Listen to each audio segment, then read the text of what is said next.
yes, it's a concern. I think the fact that last season his output in terms of goals was below average, let's be nice about it.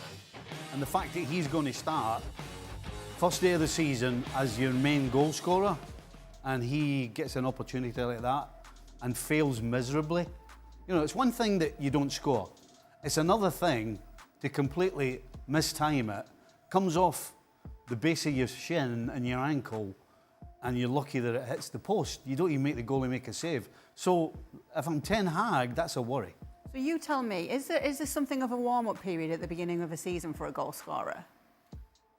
I suppose so, but these are clear chances. These are clear opportunities. And so while, yes, you want to have a feel for the game going into the season, you also want to have a feel for the ball going into the back of the net. And what better moment to do it for Marcus Rashford than in this couple opportunities that he had.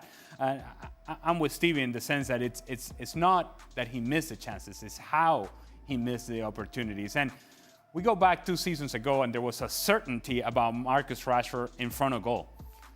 Now, there's uncertainty. Now there is doubt. And there's doubt that, never mind that we have doubt, he has doubts. It's insignificant to some people, but not to a guy who's missing opportunities, who was not picked for the Euros, who was struggling with confidence at the end of the year, and now starts a new season with big misses again. And what would seem to be insignificant become all the more important. This was important for Marcus Rashford, it was important for Manchester United, and obviously him coming up short is a big deal for both. Frank, after the game, Ten Hag backed him. He said he was getting in good positions, he was happy with his movements, and he said that once he feels he scores one, then a lot more will come. Do you think Ten Hag has a point here? What else do you want him to say? You know, you have to make sure that the players still have the trust of his coach, you know, especially after the first game of what we call the season, because the season started with the Charity Shield, and next week they're going to start, or very soon they're going to start the Premier League. And he want to show him trust, his confidence, and knowing that Rashford has big talent and he has to trust himself in that matter. It's worrying for me to see Rashford missing, especially the second chance that he had and hit the post.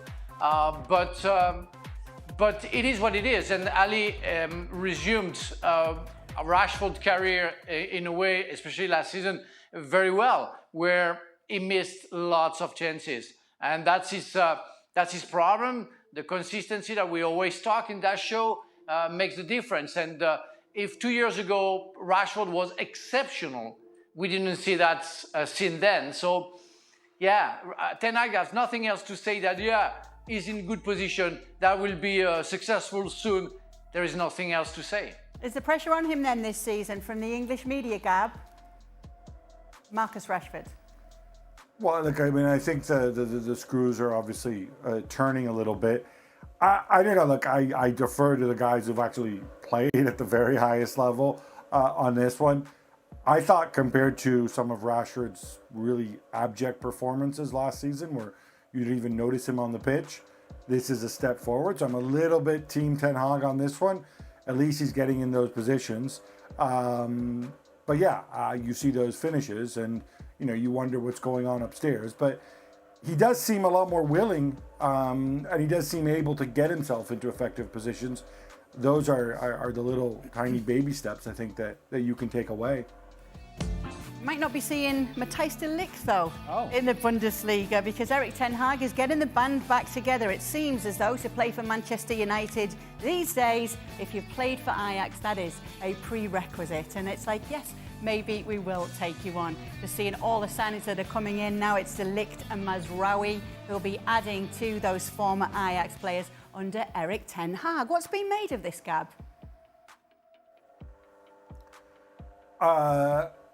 Look, I mean, I find this approach really, really odd. I don't think it reflects well on Manchester United after we've been told that all these experts are coming in, and you know, Jason Wilcox and this and that. The guy wants players he's worked with before. I don't think these are bad signings. I like De Ligt, although let's face it, he's had a really, really rocky time, especially in his second season at Bayern, was up and down at Juve. the fact that, Bayern still got a big fee for him suggests that people look at him and say, well, if we get him clicking, we have ourselves one heck of a center back. But the other reality is he lost his place to Eric Dyer. And that's just the fact of the matter. That's who you're bringing in. Mazraoui as well. I guess when he's fit, he's effective. Couldn't win a place, on a stable basis at Bayern. If you want to go and blame Tuchel, I would have thought that he would have been a better fit, certainly with Vincent Kompany this season. The club obviously thought otherwise. They signed him on a free, and so they get money back very, very quickly and easily for him. So these are all really good deals from the Bayern perspective. From the United perspective, could it just be a massive coincidence that all these scouts and technical experts happen to like people who used to play for Erik ten Hag? Maybe. We had Derek Ray on yesterday, Ale, obviously a member of the Bundesliga coverage team, talking about Matthijs de Ligt because it was a strange season for him. But Don's feeling when they were chatting about it on the show yesterday is that Matthijs de Ligt, with a big fee, is coming in to start for Manchester United, and he feels that Mazraoui is more of a body. But in terms of Matthijs de Ligt... Well, just context, and Gab touched upon it there. De Ligt was supposed to be a guy who was going to take a position in the center back, certainly in the center back position, alongside whoever it was. It was going to be De Ligt and whoever it was. It was Dayo Upamecano, that didn't quite work out. Kim Min-jae, that didn't quite work out. And De Ligt, that didn't quite work out. And so eventually, Thomas Tuchel said, I have the answer. It's Eric Dyer. Now that's a referendum on Matthijs de Ligt. It is. It has to be. Because Eric Dyer, first of all, is not a center back, right? And so, and it's not a guy that at this point in his career should be starting ahead of you. You're 24 years old, 23, 24 years old, and with De Ligt, that shouldn't be the case. But that was the reality. So the context of where De Ligt is in his career in this moment is not positive. This change of scenery may just be what he needs. And so that's, if you want to be optimistic about this, you say to yourself, well, he still has age on his side. He has a lot of experience, has played in many of the big clubs across Europe. He's a guy with a large profile and a big profile and a lot of talent, and people think that physically he can still compete. So therefore, maybe the material is there for Ten Hag to get the most out of this player. But that's a question. It's not a reality. It's not certainty. That's a question. As for Mazraoui, I'll say this. Context, because it's important. Alphonso Davies was having a really tough season. He was still starting ahead of Mazraoui.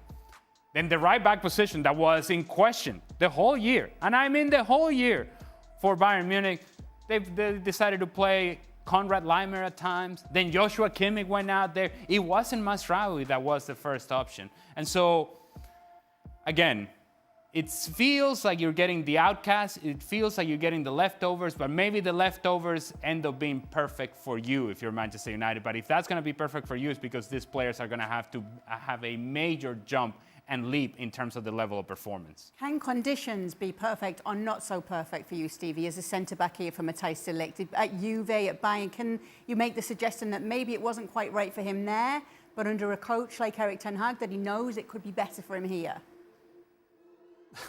There are certain things that being in the right place at the right time can't make up for.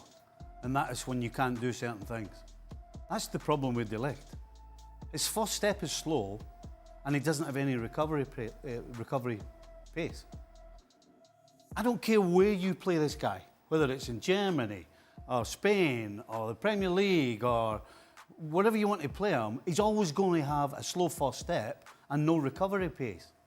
So, switching coaches, what's the coach going to do for him? I mean, it's really that simple. It's a huge gamble. There's no question. You know, he can't get a game in the worst Bayern Munich team for the last, 25 years? What sort of recommendation is that that's going to push Manchester United from 8th place into the top 4? It's just not going to happen. Mazraoui's the same. I mean, if Mazraoui was fit, the way we're talking is we're assuming that Mazraoui would have played had he been fit. Well, would he? Would he have pushed Kimmich out at right back? I don't think so. Or Davies in left back. I mean, these are complete and utter gambles for me. Absolutely, a total gamble. Do you agree, Frank? I agree, but I still have some question marks, by the fact that those players, they've been hired by, and we take the example of Ligt by Juventus and then Bayern Munich. It doesn't come from nowhere. I mean, he had to prove something in order to be recruited by those big teams, big clubs. So I guess they had a good season and they were young. Ligt played magnificently, well when he was playing for Ajax, and it doesn't come from nowhere. And he still has those skills who made him the player that he has been, and why he has been recruited by Juventus and Bayern Munich. And he's only 23. So why he couldn't find maybe an easiest way to handle those weaknesses that he has and that Stevie alluded before, and go back to where he was good at, and maybe work with Ten Hag the way he was working for Ajax, and play the same and be covered by Lisandro Martinez, for example, or maybe Mazraoui, if he plays on the right side. So there is a combination to find those players, and I know Mazraoui is a talented player. If he's not that injured, it can be a difference. And we had Wan-Bissaka last season. I think we could see something better from Mazraoui than that Wan-Bissaka.